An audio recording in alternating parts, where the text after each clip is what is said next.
बिस्मिल्लाहिर्रहमानिर्रहीम। अगर आप एलर्जी जैसी अज़ियतनाक मर्ज़ का शिकार हैं और दुनिया जहान के तरीक़ा हाय इलाज को अपना चुके हैं, इंजेक्शन भी लगवा चुके हैं, ड्रिपें भी लगवा चुके हैं, माजूनात भी खा चुके हैं, खमीराजात भी इस्तेमाल कर चुके हैं, कड़वे शरबत भी पी चुके हैं, पोटेंसियाँ भी इस्तेमाल कर चुके हैं, लेकिन आपको शिफा नहीं मिल रही। यहाँ तक कि आप एलर्जी सेंटर में जाके अपने टेस्ट भी करा चुके हैं और वैक्सीन भी लगवा चुके हैं, वैक्सीन का कोर्स भी मुकम्मल करा चुके हैं, लेकिन एलर्जी से निजात नहीं मिल रही, तो आप हिजामा ज़रूर लगवाएं। इंशाअल्लाह आपको शिफा मिलेगी और एलर्जी मुस्तकिल बुनियादों पर दूर हो जाएगी। या आप एक हिजामा स्पेशलिस्ट हैं और अपने मरीज़ों का हिजामा जैसे अजीम सुन्नत इलाज से उनका इलाज करते हैं, तो तब भी ये वीडियो आपके लिए ख़ास होने वाली है। अस्सलामु अलैकुम वरहमतुल्लाहि वबरकातुहू। प्यारे नाजरीन, मैं हूँ आपका मुआलिज हकीम लियाकत अली खिची और आप देख रहे हैं हमारा यूट्यूब चैनल और हमारा टॉपिक है एलर्जी का अल हिजामा से इलाज। सबसे पहले हम एलर्जी की तारीफ़ देख लेते हैं कि एलर्जी की तारीफ़ क्या है। दोस्तों, एलर्जी की तारीफ़ कानून मुफरद अज़ा और दूसरे तरीक़ा है इलाज में ज़रा मुख्तलिफ है। सबसे पहले हम आपको दूसरे तरीक़ा है इलाज में एलर्जी की तारीफ़ बता देते हैं और उसके बाद कानून मुफरद अज़ा में भी उसकी तारीफ़ बताएंगे। दूसरे तरीक़ा है इलाज में एलर्जी की ये तारीफ़ की जाती है कि एलर्जी किसी नामुवाफ़िक मादे से पैदा होने वाली सूरत हाल का नाम है। मसलन आपने किसी मरीज़ को अर्क अजवैन दे दिया, तो अर्क अजवैन पीते ही उसको एलर्जी हो गई, तो अब ये कहा जाएगा जी कि ये जो अर्क अजवैन है ये उस मरीज़ के लिए नामुवाफ़िक है। या किसी ने कोई इंजेक्शन लगवा लिया तो उसको जो है एलर्जी हो गई, या किसी ने कोई होम्योपैथिक की पोटेंसी ले ली तो उसको एलर्जी हो गई। तो ये कहा जाता है कि एलर्जी किसी नामुवाफ़िक मादे से पैदा होने वाली सूरत हाल का नाम है। लेकिन ये तारीफ़ गलत है। क्यों गलत है? दुनिया के जितने भी तकरीबन तरीक़ा है इलाज हैं, एलोपैथी हो गई, तिब यूनानी हो गई, कानून मुफरद अज़ा हो गया, सीधा हो गया, आयुर्वेदिक हो गई, इनका तरीक़ा इलाज ही इलाज बिलज़िद है। मिसाल के तौर पर एक शख्स का पीएच लेवल अल्कलाइन है एलोपैथी के नज़दीक, तिब यूनानी उसका मिजाज बलगमी करार देती है और आयुर्वेदिक वाले उसका मिजाज कफ बताते हैं और कानून मुफरद अज़ा में उसका मिजाज आसा भी बताया जाता है। अब इस शख्स के लिए जो नामुवाफ़िक मादे होंगे वो एलोपैथिक के नज़दीक या तो एसिड उसका नामुवाफ़िक मादा है या नमक उसका नामुवाफ़िक मादा है। तिब यूनानी को देखा जाए तो तिब यूनानी के मुताबिक बलगमी मिजाज वाले मरीज़ के नामुवाफ़िक मादे या तो सौदा होंगे या सफ़रा होंगे। इसी तरह अगर देखा जाए इसको आयुर्वेदिक को, तो कफ वाले मरीज़ के जो नामुवाफ़िक मादे होंगे वो या तो वात होगा या पित्त होगी। तो ये मादे यानी एसिड, सौदा, वात, ये तो उसका इलाज है। फिर इन्होंने एलर्जी पैदा क्यों की? तो इससे साबित हुआ कि एलर्जी किसी नामुवाफ़िक मादे से पैदा होने वाली सूरत हाल का नाम नहीं है।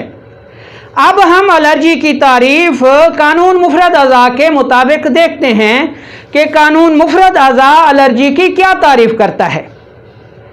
कानून मुफरद अज़ा एलर्जी की ये तारीफ़ करता है कि एलर्जी एक ऐसी कैफियत का नाम है, एक ऐसे मादे से पैदा होने वाली कैफियत का नाम है, एक ऐसी अलामत का नाम है जो किसी ख़ास फ़र्द को तो मुतासर करती है लेकिन बाकी अफराद उससे महफूज रहते हैं। इसको आम फहम मिसाल से समझाना चाहूँगा کہ ایک گھر میں 3 افراد رہتے ہیں، اس گھر میں چاول بن جاتے ہیں، تینوں افراد چاول کھاتے ہیں، ان میں سے ایک فرد کو الرجی ہو جاتی ہے اور باقی 2 افراد اس سے محفوظ رہتے ہیں۔ اس کی کیا وجہ ہے؟ قانون مفرد اعضاء اس کی وضاحت یہ کرتا ہے کہ ایک گھر میں جو 3 افراد رہتے ہیں، فرض کریں ان میں ہم ایک کا مزاج اعصابی قرار دیتے ہیں، دوسرے کا عضلاتی قرار دیتے ہیں اور تیسرے کا مزاج غدی قرار دیتے ہیں۔ اب جب چاول بنتے ہیں، چاولوں کا مزاج دیکھیں تو چاولوں کا مزاج بلغمی ہے، خلط بلغم پیدا ہوتی ہے۔ اب جب ان 3 افراد نے چاول کھائے تو چاول چونکہ اعصابی ہیں، اس لیے انہوں نے اعصابی مزاج والے فرد کو الرجی کر دی، جبکہ جو چاولوں کا مزاج کے مخالف مزاج تھے، یعنی سوداوی مزاج والے فرد اور صفراوی مزاج والا فرد، یہ دونوں اس چاولوں کی الرجی سے محفوظ رہے۔ تو قانون مفرد اعضاء یہ کہتا ہے کہ الرجی کسی موافق مادے سے پیدا ہونے والی صورتحال کا نام ہے، یعنی جو اعصابی مزاج کا فرد تھا اس کی تحریک اعصابی غیر طبعی تھی، اس نے جیسے ہی اعصابی مزاج کے حامل چاول کھائے تو اس کو فوراً الرجی ہو گئی۔ اب ہم چلتے ہیں اپنے ٹاپک کو آگے بڑھاتے ہیں۔ تو دوستو، انسانی جسم میں مرض تب ہی پیدا ہوتا ہے جب کوئی نہ کوئی عضو خراب ہو جاتا ہے اور اس کے افعال میں خرابی آ جاتی ہے۔ ہمارے جسم میں 3 اعضاء رئیسہ ہیں، دل، دماغ اور جگر۔ اب ان کے الگ الگ افعال جو ہے وہ انسانی جسم میں جاری رہتے ہیں۔ جب ان اعضاء رئیسہ کے افعال میں خرابی پیدا ہوتی ہے تو مرض پیدا ہو جاتا ہے۔ یہ خرابی کیسے پیدا ہوتی ہے؟ یعنی یہ خرابی، کسی بھی عضو میں خرابی 3 طرح سے پیدا ہوتی ہے۔ نمبر 1 مادی طور پر، یعنی ہم نے کوئی مخصوص غذا مسلسل کھائی، کافی عرصے تک کھائی، جس سے اس خوراک کے متعلقہ عضو میں خرابی ہو کر مرض پیدا ہو گیا، یا کیفیاتی طور پر یا نفسیاتی طور پر۔ تو کسی عضو میں خرابی 3 طرح سے پیدا ہوتی ہے، مادی طور پر یعنی خوراک کے کھانے پینے سے، کیفیاتی طور پر یعنی سردی گرمی خشکی تری میں مسلسل رہنے سے، یا پھر نفسیاتی طور پر جو ہے کسی عضو میں خرابی پیدا ہو جاتی ہے، جس کی وجہ سے جسم میں مرض پیدا ہو جاتا ہے۔ اب ہم الحجامہ کے کپ اور کٹ سے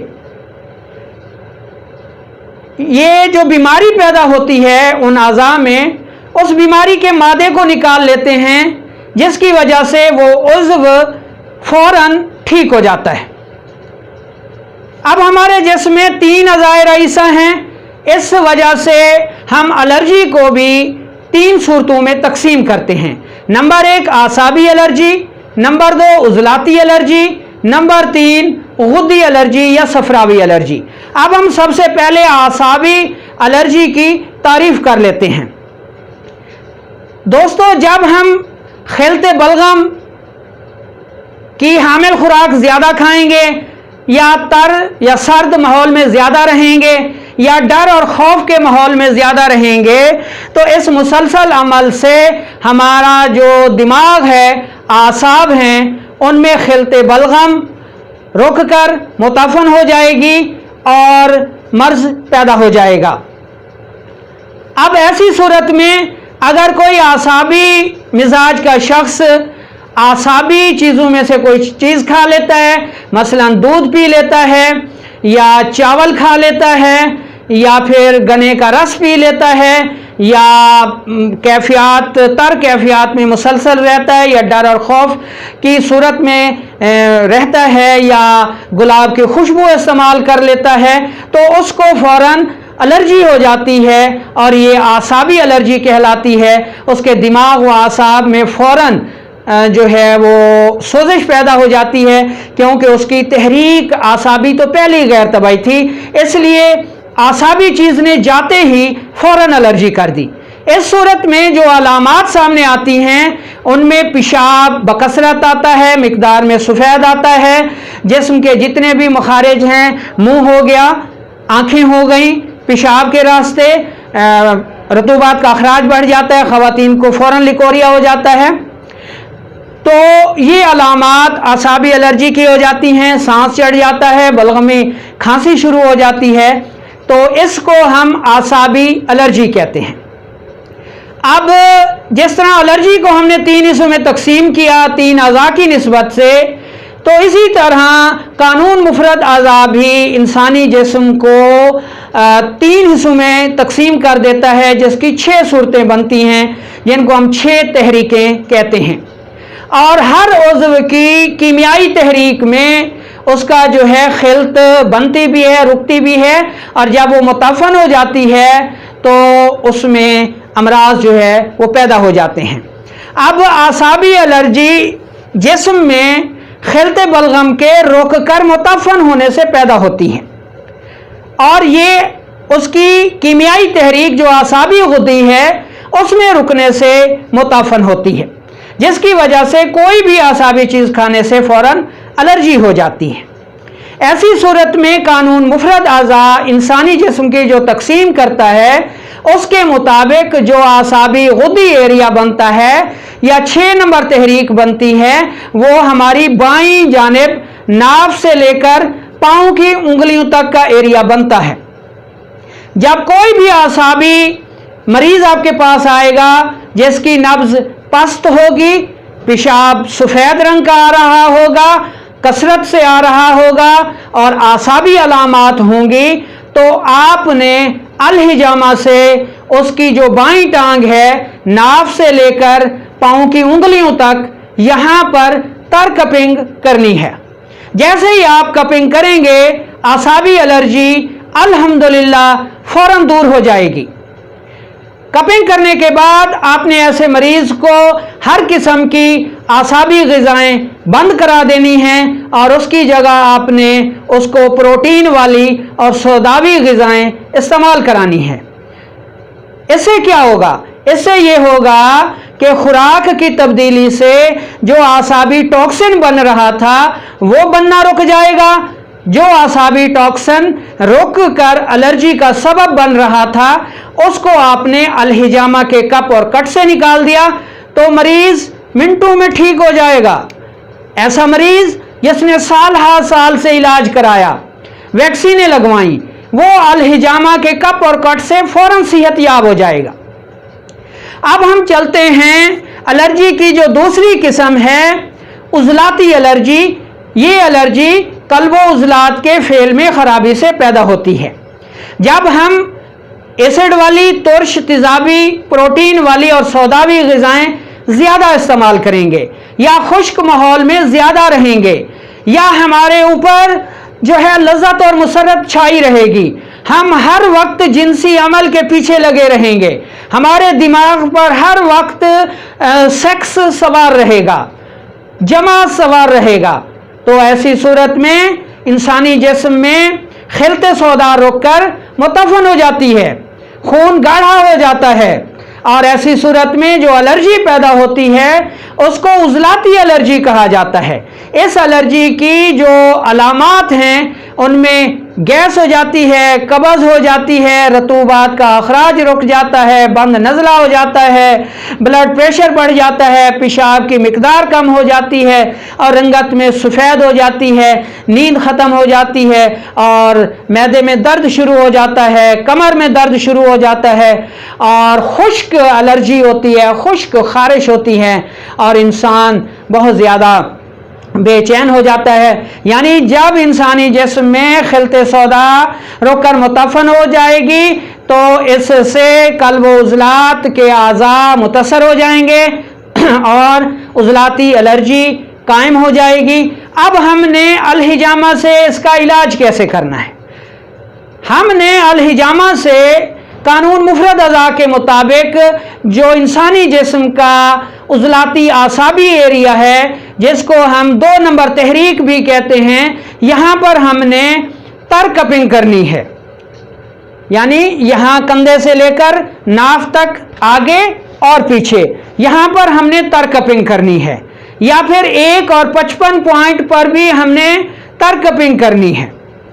اب ایسے ہوگا کیا؟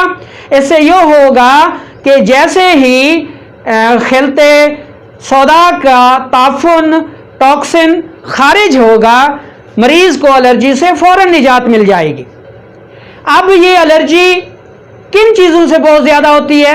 یعنی فاسٹ فوڈ سے، کولا مشروبات سے، تیز خوشبو سے، سرخ اور سیاہ کے لباس کے پہننے سے یہ الرجی فوراً ظاہر ہو جاتی ہے، اور اس میں عموماً مریض کا بلڈ پریشر بڑھ جاتا ہے، گیس بڑھ جاتی ہے، تبخیر ہو جاتی ہے۔ اب آپ نے ہجامہ کرنے کے بعد ایسے مریض کی ترش، تیزابی اور خشک اور عضلاتی غذائیں بند کر دینی ہے، اور اس کی جگہ آپ نے اس کو فیٹس والی غذاؤں کا مشورہ دینا ہے، ریکومنڈ کرنی ہے، اور اس کے ساتھ اگر مناسب سمجھیں تو پھر آپ کاربوہائیڈریٹس یعنی بلغمی غذائیں بھی تھوڑی سی اس کو ریکومنڈ کر سکتے ہیں۔ اس سے کیا ہوگا؟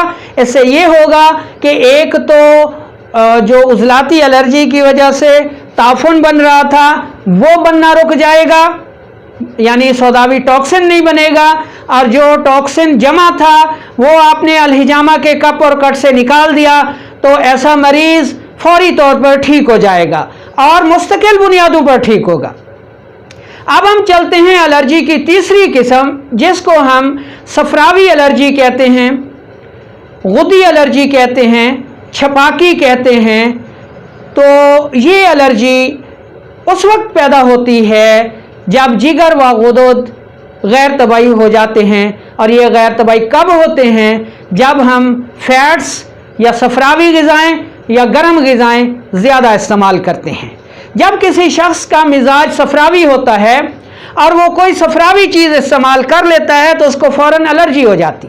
جیسے صفراوی مزاج کا کوئی مریض ہے، اس نے انڈا کھا لیا، مرغی کھا لی،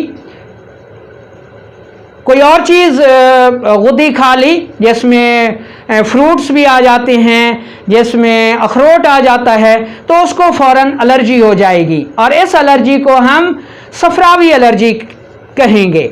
اس کی علامات میں پیشاب زردی مائل، جلن کے ساتھ اور رک رک کر آتا ہے، اور بلڈ پریشر بڑھ جاتا ہے، سوزاک ہو جاتا ہے، آنتوں میں شدید قسم کا مروڑ پیدا ہو جاتا ہے۔ تو یہ الرجی جو ہے غدی الرجی کہلائے گی۔ تو اس کا علاج ہم نے کیسے کرنا ہے؟ اب انسانی جسم کا جو 4 نمبر ایریا بنتا ہے، غدی عضلاتی ایریا بنتا ہے، وہاں کی جو کیمیائی تحریک ہوتی ہے وہ غیر طبیعی ہو جاتی ہے، اور ہم یہ کہتے ہیں کہ ہم متعفن ٹاکسن کو نکال کر عضو کے فعل کو درست کرتے ہیں۔ اب جو 4 نمبر ایریا ہے وہ ہمارے جسم کا جو بائیں جانب نصف حصہ ہے، یعنی یہ آدھا ناک ہو گیا، آدھا سر ہو گیا، یہ گردن ہو گئی، اور یہ کندھے تک، یہ ہمارا غدی عضلاتی ایریا ہے۔ جب یہاں پر ٹاکسن جمع ہوگا، غدی تحریک ہوگی، غدی عضلاتی تحریک ہوگی، تو ہم اس ایریے میں کپ اور کٹ لگا کر صفراوی ٹاکسن کو نکال لیں گے۔ جیسے ہی ہم یہ عمل کریں گے، صفراوی الرجی فوراً دور ہو جائے گی، بلڈ پریشر اور اس سے پیدا شدہ جو علامات ہیں وہ بھی فوراً دور ہو جائیں گی۔ اب تر کپنگ کرنے کے بعد آپ نے ایسے مریض کو ہر قسم کی فیٹس اور گرم غذائیں بند کرا دینی ہیں، اور اس کی جگہ آپ نے مریض کو کاربوہائیڈریٹس یعنی بلغمی غذائیں تجویز کر دینی ہیں، تو ایسا مریض مستقل بنیادوں پر الرجی سے شفا یاب ہو جائے گا۔ تو دوستو، الحجامہ ایک ایسا عظیم سنت طریقہ علاج ہے جو کہ فوری شفا کا ضامن ہے، لیکن اس میں شرط یہ ہے کہ ہم اس کو سمجھ کر کریں، اس پہ عبور حاصل کر کے کریں، اساتذہ سے سیکھیں، سوالات کریں، بار بار پوچھیں، تاکہ ہماری کوتاہی سے، ہماری کم علمی سے، ہماری کم عقلی سے یہ عظیم سنت طریقہ علاج بدنام نہ ہو، اور لوگ اس سے زیادہ مستفید ہوں۔ تو اس کے لیے ضروری ہے کہ ہم علم طب کو حاصل کریں، اناٹمی اور فزیالوجی پر عبور حاصل کریں، ہمیں ماہیت مرض کا پتہ ہو، ہمیں یہ پتہ ہو کہ مرض کیا ہے، کون سا عضو متاثر ہے اور اس عضو کے متاثر ہونے سے کون سا ٹاکسن جو ہے وہ ہمارے جسم میں پایا جاتا ہے، جس کی وجہ سے مرض کی یہ علامات آ رہی ہیں۔ تو الحجامہ جیسا تیز رفتار اور سائیڈ ایفیکٹ سے پاک طریقہ علاج دنیا میں ہے ہی نہیں۔